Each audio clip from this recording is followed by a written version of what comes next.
Hi everyone, exam medicine channel में आप सभी का स्वागत है।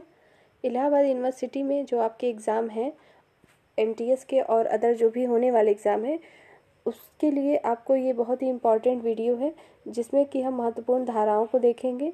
आपको बता दें कि इलाहाबाद यूनिवर्सिटी एक्ट 2005 जो है उसमें टोटल 46 धाराएं हैं, लेकिन आपको सभी याद नहीं रखना है। उसमें से जो बहुत ही इंपॉर्टेंट है उसको आपको इस वीडियो में प्रोवाइड किया जा रहा है। तो चलिए वीडियो को स्टार्ट करते हैं। ठीक है, देखिए पहला है आपका कि धारा 1, जो धारा 1 है उसमें क्या बताया गया है। संक्षिप्त नाम और प्रारंभ। संक्षिप्त नाम मतलब इलाहाबाद विश्वविद्यालय के संक्षिप्त नाम और उसके प्रारंभ के बारे में धारा 1 में है। नेक्स्ट देखेंगे धारा 2 में क्या है। इलाहाबाद विश्वविद्यालय को राष्ट्रीय महत्व के संस्थान के रूप में घोषणा की गई थी।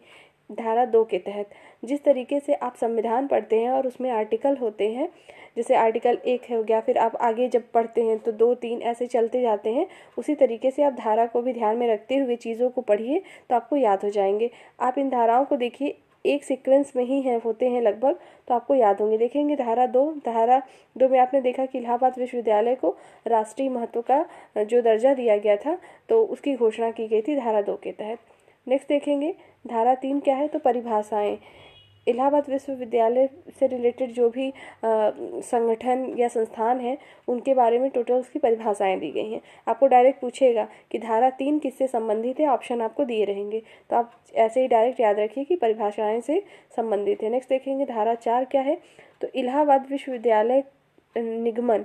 निगमन का क्या मतलब होता है, कानून या एक्ट द्वारा कोई चीज़ बनाना और उसको स्थापित करना संस्थान में। ठीक है, नेक्स्ट देखेंगे धारा 5 जो है इलाहाबाद विश्वविद्यालय निगमन का प्रभाव। मतलब जब धारा 4 में इसको बता दिया गया है कि जो कानून और एक्ट बनाए जाएंगे इलाहाबाद विश्वविद्यालय में उसको किस तरीके से स्थापित करना है, किस तरह से उसका संचालन करना है, वो किया जाएगा। और फिर धारा 5 के तहत ये देखा जाएगा कि जो एक्ट या जो कानून स्थापित किए गए हैं उसका क्या प्रभाव है। नेक्स्ट देखेंगे इलाहाबाद विश्वविद्यालय का उद्देश्य। तो जो भी यहाँ पे लिखा है विश्वविद्यालय का मतलब इलाहाबाद विश्वविद्यालय से समझिएगा, क्योंकि आपका इलाहाबाद विश्वविद्यालय है। धारा 6 जो है उद्देश्य से है, मतलब जो इलाहाबाद विश्वविद्यालय की स्थापना की गई है उसका क्या उद्देश्य है। मतलब जाति लिंग भेदभाव ना करते हुए अच्छी शैक्षणिक योग्यता देना छात्रों को और उनके लिए बहुत सारी फैसिलिटीज़ करना, यही सारी जो योग्यताएं होती हैं, टोटल उद्देश्य उसके क्या क्या हैं वो बताए गए हैं धारा 6 में। आगे देखिए धारा 7 जो है विश्वविद्यालय की शक्ति, मतलब इलाहाबाद विश्वविद्यालय को क्या पावर दिया गया है उससे संबंधित है।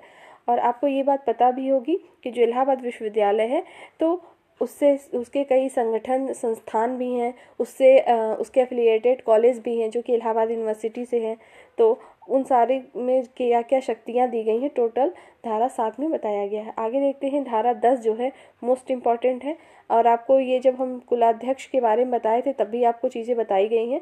कुलाध्यक्ष जो है हमारा क्या होगा, राष्ट्रपति होंगे, धारा 10 में बताया गया। धारा 11 मुख्य कुलाधि सचिव से संबंधित है, जो कि मुख्य कुलाधि सचिव कौन होते हैं, तो राज्यपाल होंगे। नेक्स्ट है धारा जो 12 है विश्वविद्यालय के अधिकारी। मतलब धारा 12 में बताया गया है कि इलाहाबाद विश्वविद्यालय में टोटल जो अधिकारी होते हैं उनके बारे में। देखिए अधिकारी टोटल 7 होते हैं, जैसे आप ऊपर से देखते आएंगे, जैसे आपने पढ़ा है कि कुलपति हो जाएंगे, कुलाधिपति हो गए, प्रतिकुलपति हो गए, संकायों के संकायाध्यक्ष, कुल सचिव, वित्त सचिव, और सातवें में अन्य आते। अन्य का मतलब जो भी आप लोग पोस्ट पे जा रहे हैं तो वो सब भी किसी अधिकारी की ही रैंक है, उसको अधिकारी नहीं कहेंगे, लेकिन उसके तहत जितने भी पद आएंगे पूरे सम्मिलित हैं टोटल इसी में धारा 12 में। ठीक है, आगे देखते हैं धारा 13 क्या है, कुलाधिपति से संबंधित है, कुलाधिपति को चांसलर कहते हैं। आगे देखेंगे धारा 14 कुलपति वाइस चांसलर, और जो धारा 15 है प्रतिकुलपति प्रो वाइस चांसलर इन्हें कहते हैं। और आपको इन सब के बारे में पहले भी वीडियो में बताया गया है, अगर नहीं देखे हैं तो प्लेलिस्ट में सारी पढ़ी आप देख सकते हैं। नेक्स्ट देखेंगे धारा 16 को संकायों के संकायाध्यक्ष, संकायाध्यक्ष को डीन ऑफ फैकल्टीज हो जाएंगे। धारा जो 17 है वो कुल सचिव से संबंधित है। धारा 18 वित्त अधिकारी से संबंधित है आपका। नेक्स्ट देखेंगे धारा 20 जो दी गई है 20 जो है विश्वविद्यालय के प्राधिकारी। ठीक, धारा जो 20 है प्राधिकारी, टोटल कितने प्राधिकार हैं, तो 6 हैं। आपको पहले भी बताया गया, जैसे सभा, कार्य परिषद। तो देखते हैं कि कौन किस धारा के अंतर्गत आते हैं। तो धारा जो 21 है हमारी उसमें क्या है, सभा है। धारा 22 में कार्य परिषद के बारे में बताया गया है। धारा 23 में संकाय बोर्ड। धारा 24 वित्त समिति। धारा 25 अन्य प्राधिकारी, मतलब इनके अलावा और भी अगर कोई प्राधिकार बचते हैं तो उसमें आ जाएंगे। नेक्स्ट देखते हैं धारा 27 जो है परिनियमन बनाने की शक्ति। परिनियमन का मतलब होता है कानून। कानून बनाने की जो शक्ति का पूरा उल्लेख किया गया है धारा 27 में बताया गया है कि किस तरीके से किस चीज़ के लिए कानून बनाया जाएगा। नेक्स्ट है आपका धारा 28 मतलब धारा 28 परिनियमन कैसे बनाए जाएंगे, किस प्रकार से बनेंगे, और जैसे सभा है तो सभा में जितने भी हमारे पदाधिकारी आते हैं किस तरह से मिल के बनाएंगे, ये सब चीज़ें इस पे बताई गई हैं। धारा जो 29 है हमारी वो है अध्यादेश की शक्ति। आपके सिलेबस में ऑर्डिनेंस रखा भी गया है, तो अध्यादेश की शक्ति आपको पहले ही बताया जा चुका है, राष्ट्रपति और राज्यपाल। और आप ये देख भी रहे हैं कि जो कुलाध्यक्ष होता है वो राष्ट्रपति होते हैं। तो किसी न किसी तरीके से ये जितने भी विश्वविद्यालय होते हैं, तो देखिए कुलाध्यक्ष तो एक ही होंगे क्योंकि भाई भारत के राष्ट्रपति एक ही हैं, और राज्यपाल चेंज होते हैं, इसलिए राज्यपाल हर जगह का जो सचिव होगा, कुल सचिव, वो चेंज हो जाएगा। देखेंगे धारा 31 धारा 31 में वार्षिक रिपोर्ट के बारे में बताया गया है। मतलब जिस प्रकार से वार्षिक बजट होता है, जैसे उसी तरीके से जो विश्वविद्यालय होता है उसमें कितना खर्च आ रहा है, कहाँ पे क्या चीज़ें हैं, उसका वार्षिक जो रिपोर्ट पूरी तैयार की जाती है। तो धारा 31 के तहत सारे नियम कानून बताए गए हैं। नेक्स्ट देखेंगे धारा 32 है लेखा और लेखा परीक्षक।